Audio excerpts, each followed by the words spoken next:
ಇವಾಗ scientific form ಅಂದರೆ ಏನು? ನಂಬರ್ಗಳನ್ನ ಯಾವುದೇ ನಂಬರ್ನ ಈ ಥರ ಸೈಂಟಿಫಿಕ್ ಫಾರ್ಮಲ್ಲಿ ಬರಿಬೋದು. ಒಂದು ನಂಬರು ಎಷ್ಟೇ ಡಿಜಿಟ್ ಇದ್ದರೂ ಪಾಯಿಂಟ್ ಆದಮೇಲೆ ಹಾಕ್ಬಿಟ್ಟು ಆಮೇಲೆ 10 ಪವರಲ್ಲಿ ಬರೆಯೋದು. ಯಾವ ಥರ ಅಂದರೆ 2536 ಒಂದು ಡಿಜಿಟ್ ಬಿಟ್ಬಿಟ್ಟು ನೆಕ್ಸ್ಟು ಪಾಯಿಂಟ್ ಇಡಬೇಕು. ಪಾಯಿಂಟ್ ಇಟ್ಟ ತಕ್ಷಣ ಏನಾಯಿತು, ಒಂದೊಂದು ಡಿಜಿಟ್ಟು ಎಡಗಡೆ ಜಂಪ್ ಆಯ್ತಾ ಇದ್ದಂಗೆ 10 ದೊಡ್ಡದಾಯ್ತದೆ. ಇವಾಗ ಇಲ್ಲಿ 2.536 2536 ಅಂದರೆ ಎಷ್ಟು? ಇದರಿಂದ 1000 ದೊಡ್ಡದಾಯಿತು. ಇಲ್ಲಿ ಪಾಯಿಂಟ್ ಇರ್ತದೆ ಏನೂ ಇಲ್ಲ ಅಂದರೆ 1 ಡಿಜಿಟ್ಟು 2 ಡಿಜಿಟ್ಟು 3 ಡಿಜಿಟ್ಟು ಜಂಪ್ ಆಯಿತು. ಅಲ್ಲಿಗೆ 10 100 ಚಿಕ್ಕದಾಯ್ತು ಈ ನಂಬರು.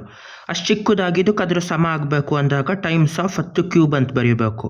ಆವಾಗ ಇಲ್ಲಿ 1000 ಚಿಕ್ಕದಾಗಿದ್ದು ಮತ್ತೆ ಎಷ್ಟೇ ಆಯಿತು. ಇವಾಗ 37ನ ಸೈಂಟಿಫಿಕ್ ಫಾರ್ಮಲ್ಲಿ ಬರೀಬೇಕು.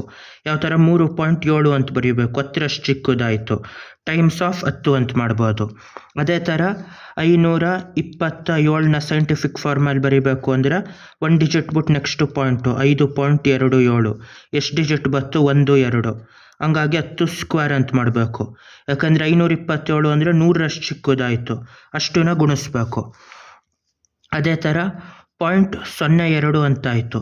ಇವಾಗ ಇದನ್ನ ಹೆಂಗೆ ಸೈಂಟಿಫಿಕ್ ಫಾರ್ಮಲ್ಲಿ ಬರೆಯೋದು ಅಂದರೆ ಇದು ಇನ್ನೂ ಚಿಕ್ಕದು. ಪಾಯಿಂಟ್ ಎಡಗಡೆ ಹೋಗೋದ್ರ ಬದಲು ಬಲಗಡೆ ಹೋಯ್ತದೆ. 2 1 2 ಡಿಜಿಟ್ ಹೋಗಿ 2.0 ಅಂತ ಆಯ್ತದೆ. ಟೈಮ್ಸ್ ಆಫ್ 10 ಪವರ್ -2 ಆಗಬೇಕು.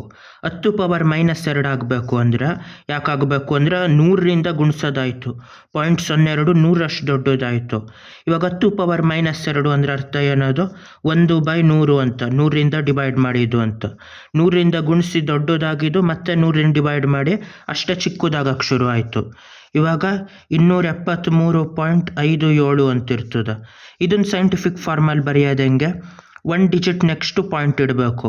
ಅಲ್ಲಿಗೆ 1 2 2 ಜಂಪ್ ಆಯಿತು ಎಡಗಡೆಗೆ. 7.7357 ಟೈಮ್ಸ್ ಆಫ್ 2 ಡಿಜಿಟ್ ಜಂಪ್ ಆಗಿರೋದ್ರಿಂದ ಇದೇನಾಗಿರ್ತದೆ? 100 ಚಿಕ್ಕದಾಯಿತು. 1 2 ಅದನ್ನು ಇಲ್ಲಿ ಬರೀಬೇಕು ಬ್ಯಾಲೆನ್ಸ್ ಮಾಡೋಕೆ 10 ಸ್ಕ್ವೇರ್ ಅಂತ. ಅದೇ ಥರ ಇನ್ನೊಂದು 775,851 ಅಂತಿರ್ತದೆ. ಇದನ್ನು ಸೈಂಟಿಫಿಕ್ ಫಾರ್ಮಲ್ಲಿ ಬರೀಬೇಕು ಅಂದರೆ ಇದು ಅದೇ ಥರ 1 2 3 4 ಡಿಜಿಟ್ ಜಂಪ್ ಆಗಬೇಕು. 7.8 ಇದು ಎಷ್ಟು? 7.5851 ಟೈಮ್ಸ್ ಆಫ್ 10 ಪವರ್ ಆಫ್ 4 ಅಂತ. ಅದೇ ಥರ ತೀರ ಚಿಕ್ಕ ನಂಬರ್ ಕೊಟ್ಟಿರ್ತಾರೆ 0.000371 ಅಂತ. ಇದೆಷ್ಟು ಡಿಜಿಟ್ ಜಂಪ್ ಆಯಿತು? 1 2 3 4 5 ಡಿಜಿಟ್ ಜಂಪ್ ಆಯಿತು. 3.71 ಟೈಮ್ಸ್ ಆಫ್ 10 ಪವರ್ -5 ಆಯಿತು. ಯಾಕೆಂದರೆ ಇಷ್ಟು ದೊಡ್ಡ ನಂಬರ್ನ 3.71 ಅಂತ ಬರೆಯೋಕ್ಕೆ 10 ಪವರ್ 5ರಿಂದ ಗುಣಿಸ್ಬೇಕು. 1,00,000ದಿಂದ ಗುಣಿಸ್ಬೇಕು. ಅದೇ ಥರ 10 ಪವರ್ -5 ಅಂದರೆ 1,00,000ದಿಂದ ಡಿವೈಡ್ ಮಾಡೋದು ಅಂತಾಯಿತು. ಅದೇ ಥರ 37.1ನ ಸೈಂಟಿಫಿಕ್ ಫಾರ್ಮಲ್ಲಿ ಬರೆದ್ರೆ 1 ಡಿಜಿಟ್ ಈ ಕಡೆ ಜಂಪ್ ಆಯಿತು. 3.71 ಟೈಮ್ಸ್ ಆಫ್ 10 ಪವರು ಇದು ಚಿಕ್ಕದಾಗಿರೋದ್ರಿಂದ 10ರಿಂದ ಗುಣಿಸ್ಬೇಕು.